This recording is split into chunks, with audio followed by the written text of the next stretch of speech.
বিগত ১.৫ শতকের ফ্যাসিবাদী দুঃশাসনের কবলে জেল, জুলুম, হামলা, মামলা থেকে মুক্ত পরিবেশে একটা উৎসবমুখর পরিবেশ সৃষ্টি হয়। নড়াইল সরকারি বালক উচ্চ বিদ্যালয় মাঠে রোববার জাতীয় সংগীতের সাথে সাথে জাতীয় ও দলীয় পতাকা উত্তোলন এবং শান্তির প্রতীক পায়রা ও বেলুন উড়িয়ে নড়াইল জেলা বিএনপির দ্বিবার্ষিক কাউন্সিলের উদ্বোধন করেন বিএনপি চেয়ারপারসনের উপদেষ্টা মণ্ডলীর সদস্য সাবেক এমপি জননেতা আমানুল্লাহ আমান। এই ঐতিহাসিক এবং ঐতিহ্যবাহী নড়াইল জেলা বিএনপির সম্মেলনের শুভ উদ্বোধন ঘোষণা করছি। কাউন্সিলে ভার্চুয়ালি প্রধান অতিথির বক্তব্য প্রদান করেন বিএনপির ভারপ্রাপ্ত চেয়ারম্যান তারেক রহমান। সম্মেলনে বক্তারা বলেন, ব্যক্তির চেয়ে দল বড়, দলের চেয়ে দেশ বড় এবং জিয়াউর রহমানের এই আদর্শ থেকে কোনোভাবেই দূরে সরে আসা যাবে না। দলের হয়ে কাজ করলে জনগণ এমনি ভোট দিবে, আর যদি কাজ না করা হয় তাহলে ভোট দিবে না। প্রিয় নেতাকর্মীবৃন্দ, শহীদ জিয়ার অমর বাণী, ব্যক্তির চেয়ে দল বড়, দলের চেয়ে দেশ। আজকে এই বাণী থেকে, এই আদর্শ থেকে আজকে আমরা অনেকেই বিচ্যুত হয়ে গেছি। এই কারণে আওয়ামী লীগের দোসররা আজকে বিভিন্ন জায়গায় পুনঃপ্রতিষ্ঠিত হচ্ছে।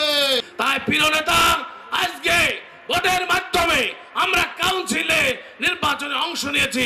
ইনশাআল্লাহ আপনার দোয়ায়, আপনার ভালোবাসায় কাউন্সিলররা যদি আমাদেরকে পছন্দ করে ভোট দিবে, আর যদি দলের পক্ষে কাজ না করি ভোট দেওয়ার দরকার নাই।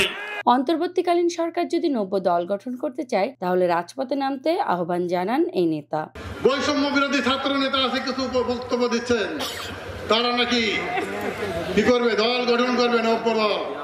আরে ভাই, আপনার যদি দল গঠন করার ইচ্ছা থাকে আপনারা ওই পথ ছেড়ে রাজপথে এসে দল গঠন করুন, তাহলে আমরা বুঝতে পারবো আপনাদের দলে কয়জন লোক আছে।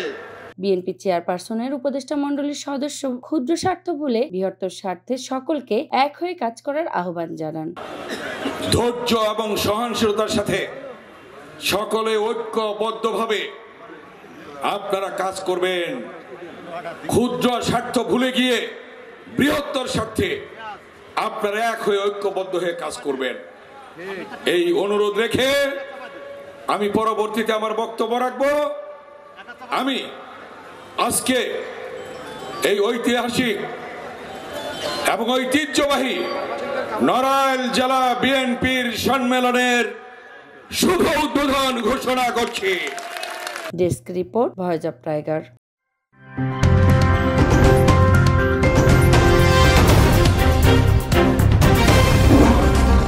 Voice of Tiger.